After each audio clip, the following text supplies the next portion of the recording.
Shalom, selamat bertemu kembali Bapak Ibu yang sama dikasihi oleh Tuhan. Pada kesempatan ini patutlah kita bersyukur kepada Tuhan. Hanya oleh karena anugerah Tuhan kita ada sebagaimana adanya. Kita bersyukur bahwa Tuhan sudah memelihara kita sepanjang hari ini. Dan saat ini sebelum kita merenungkan firman Tuhan, saya mengajak kita untuk mengangkat satu pujian dari nyanyian Kemenangan Iman nomor 70. Nyanyian Kemenangan Iman nomor 70, Aku kasih di kau tiada bandingan.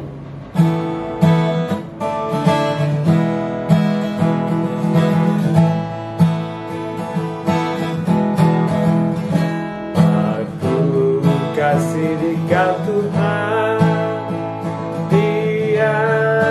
bandingnya, sebab ada perdamaian yang darimu diberi, tak dapat kamu wartakan dengan sempurnanya tentang darah yang sucikan dan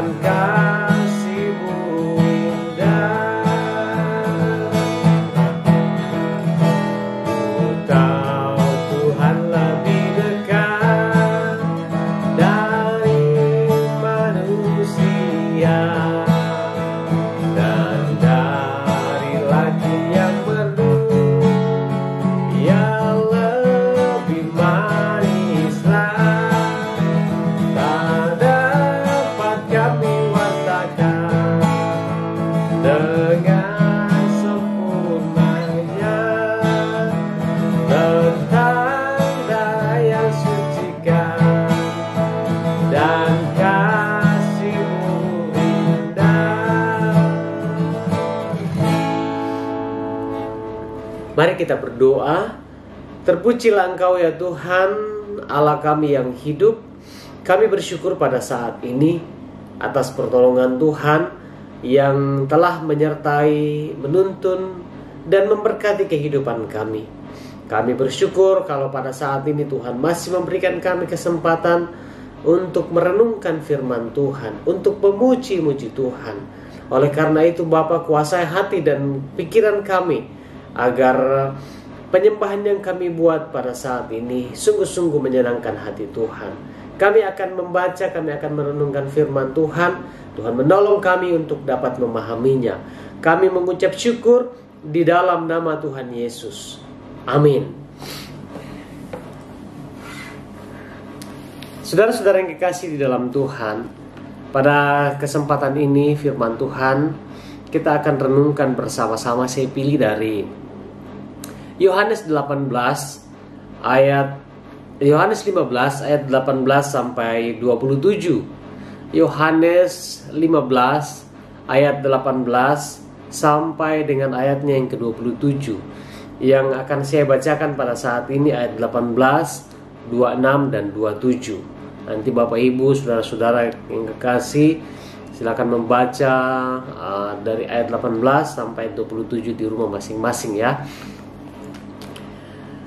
Yohanes 15 ayat 18 sampai 27, saya akan bacakan ayat 18, 26, 27.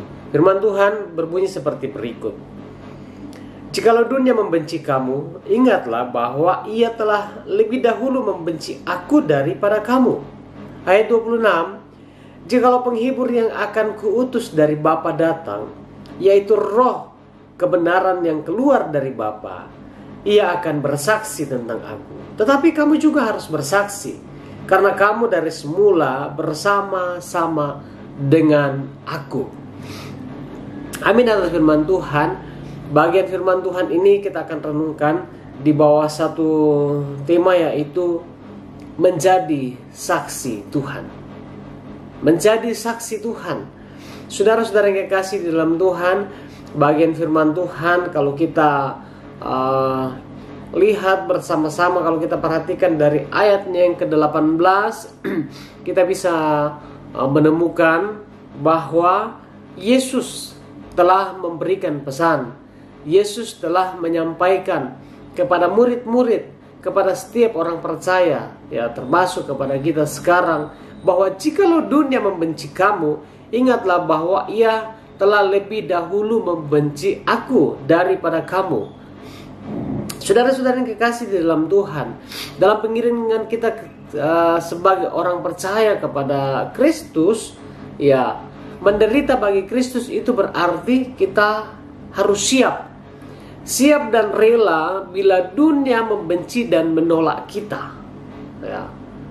Menjadi saksi Tuhan, menjadi saksi bagi Kristus, itu berarti kita memiliki kesiapan. Siap dan rela bila dunia membenci dan menolak kita. Ini adalah kenyataan yang tidak bisa kita hindari. Ini adalah fakta yang tidak bisa dihindari, sebab dunia telah lebih dahulu membenci Kristus daripada kita. Itu firman, ya. Itu perkataan Yesus. Jangan heran ketika kita dibenci, karena Kristus sudah lebih dahulu dibenci oleh dunia. Oleh karena itu, saudara-saudara yang kekasih dalam Tuhan, ya, kita tidak perlu kaget jika selama hidup kita di dunia ini, ya, banyak orang Kristen yang harus mengalami tekanan. Banyak orang percaya yang harus diperlakukan dengan tidak adil, baik itu di tempat kerja, di lingkungan masyarakat, bahkan dimanapun. Ya, orang dunia membenci kita oleh karena nama Yesus. Itu karena mereka tidak mengenal Bapa yang telah mengutus Kristus. Ya, ayat 21, firman Tuhan katakan seperti ini. Tetapi semuanya itu akan mereka lakukan terhadap kamu karena namaku, sebab mereka tidak mengenal Dia yang telah mengutus aku. Ya. Mengapa tekanan-tekanan atau tantangan ini akan kita hadapi di dalam kehidupan kita? Karena sebenarnya dunia tidak mengenal, dunia tidak mengetahui siapa yang mengutus Yesus. Ya. Di akhir zaman ini banyak orang menyangka bahwa menganiaya pengikut Kristus adalah wujud dari ibadah. Seperti tertulis di dalam Yohanes 16 ayat 2, kamu akan dikucilkan. Bahkan akan datang saatnya bahwa setiap orang yang membunuh kamu akan menyangka bahwa ia berbuat bakti bagi Allah. Jadi kita tidak perlu takut, kita tidak perlu ragu, kita tidak perlu khawatir. Tetapi kita harus memiliki kesiapan untuk menghadapi semuanya itu, karena Yesus sudah menyampaikan, Yesus sudah memberitahukan kepada kita, ya, bahwa dunia akan mengucilkan kita, bahwa kita akan disisihkan, ya. Akan datang saatnya bahwa setiap orang yang membunuh orang percaya atau membunuh kamu, kata firman Tuhan, akan menyangka bahwa ia berbuat bakti kepada Allah. Artinya tekanan-tekanan apapun, penderitaan apapun yang akan kita dapatkan, yang akan kita temui di masa-masa yang akan datang, kita tidak perlu khawatir, tetapi kita harus punya kesiapan, karena firman ini sudah disampaikan kepada kita. Oleh karena itu, di tengah tantangan yang berat, ya, haruskah kita mengalami ketakutan? Haruskah kita tawar hati? Ya. Haruskah kita hilang semangat untuk melayani Tuhan, untuk bersaksi bagi Tuhan? Ya. Haruskah muncul dalam hati dan pikiran kita niat untuk meninggalkan Yesus? Saudara-saudara yang kekasih dalam Tuhan, Tuhan Yesus sudah berkata, Tuhan Yesus berpesan, Tuhan Yesus menyampaikan dalam Injil Matius pasal 5 ayat 10. Berbahagialah orang yang dianiaya oleh sebab kebenaran, karena mereka lah yang mempunyai kerajaan surga.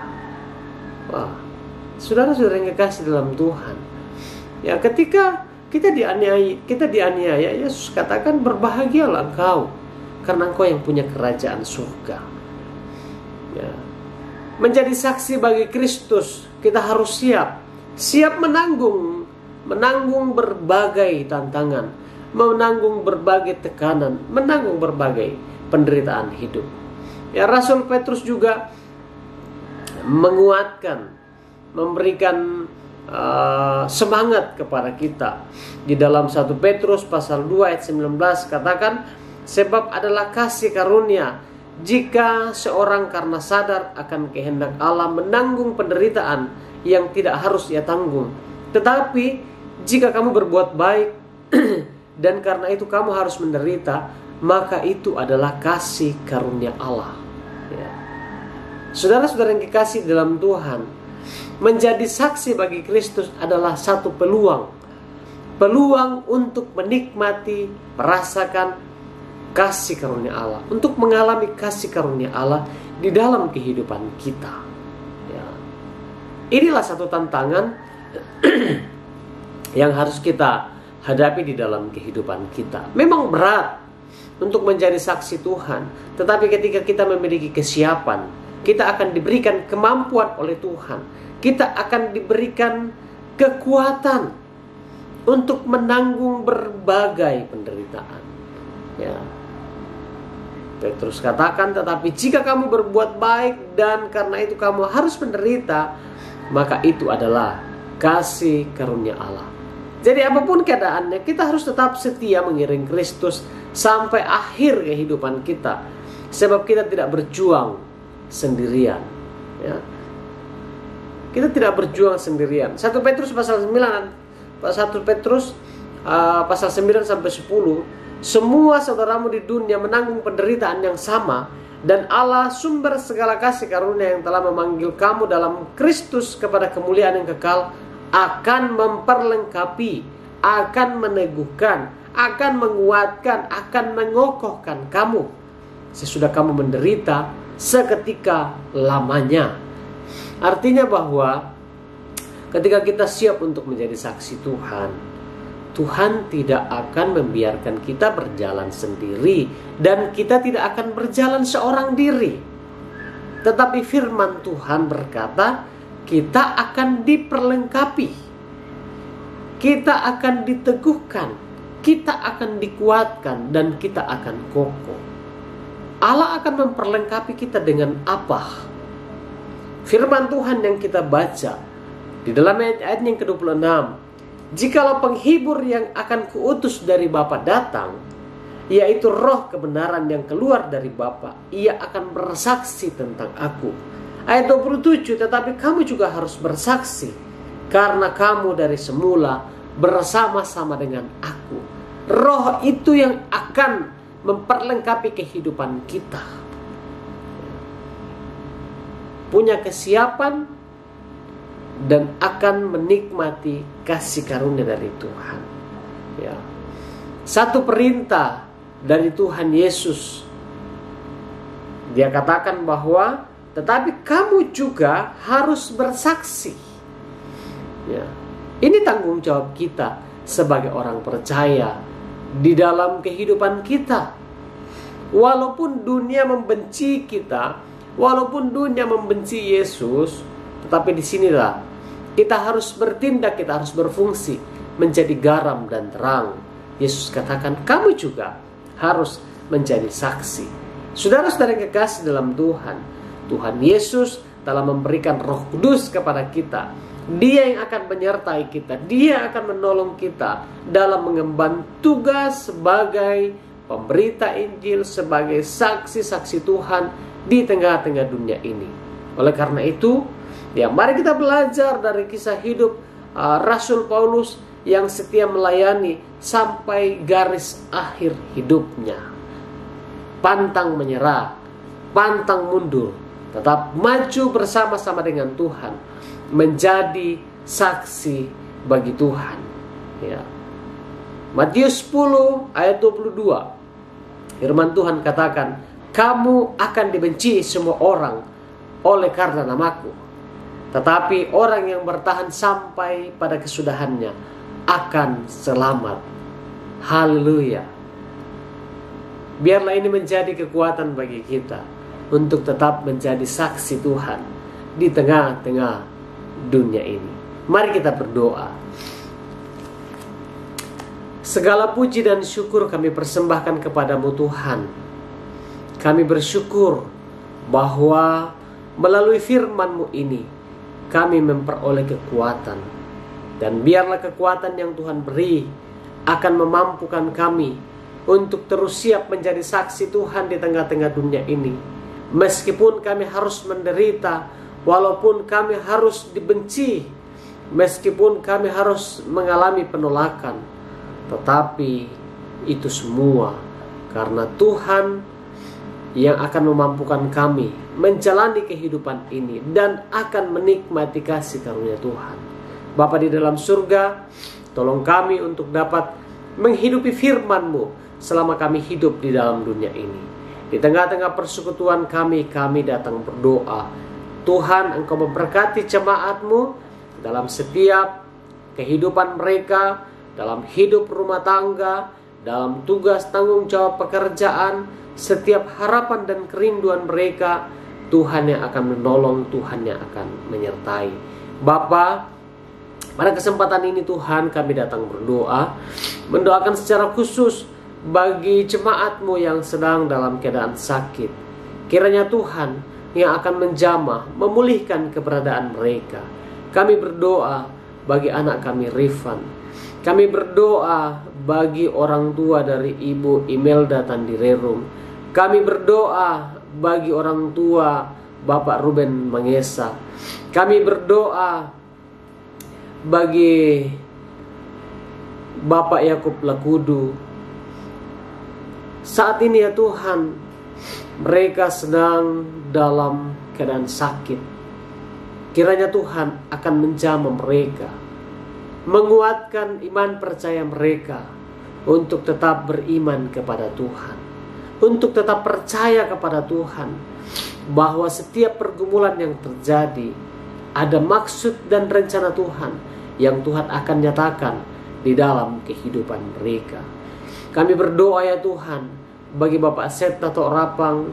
Kami berdoa bagi Bapak Fitra Rante, Bapak Cornelius Pangloli, bagi Ibu Adolfina Tato, bagi saudara kami Rinto, anak kekasih kami Elsira, Devan, dan juga yang kami tidak sebutkan nama mereka satu persatu. Engkau tahu situasi dan keberadaan mereka. Tuhan nyatakan kuasa-Mu, kasih-Mu kepada mereka semua. Kami berdoa ya Tuhan, ikat kami terus dengan cinta kasih-Mu di tengah-tengah persekutuan ini, agar kami semakin setia untuk mengiring Tuhan di dalam kehidupan kami. Banyak pergumulan hidup yang terjadi, yang kami alami dalam kehidupan ini, tetapi kami percaya bahwa Tuhan akan tetap bersama-sama dengan kami. Terpujilah nama-Mu ya Tuhan. Kami terus berdoa, mendoakan pembangunan gereja yang terus dikerjakan. Tuhan akan menolong tukang yang bekerja, lindungi dan peliharakan sehingga boleh bekerja dengan aman. Terpujilah nama-Mu Tuhan. Kami serahkan kehidupan kami, biarlah Tuhan menolong, Tuhan menopang kami. Dan akhirnya kami mohon, biarlah damai sejahtera dari Tuhan kita Yesus Kristus, kasih yang sempurna dari Bapa di dalam surga, tuntunan dan penyertaan Roh Kudus akan menyertai kehidupan kami bersama hari ini sampai selama-lamanya. Amin. Ya, demikian perjumpaan kita. Tuhan Yesus memberkati kita sekalian. Shalom.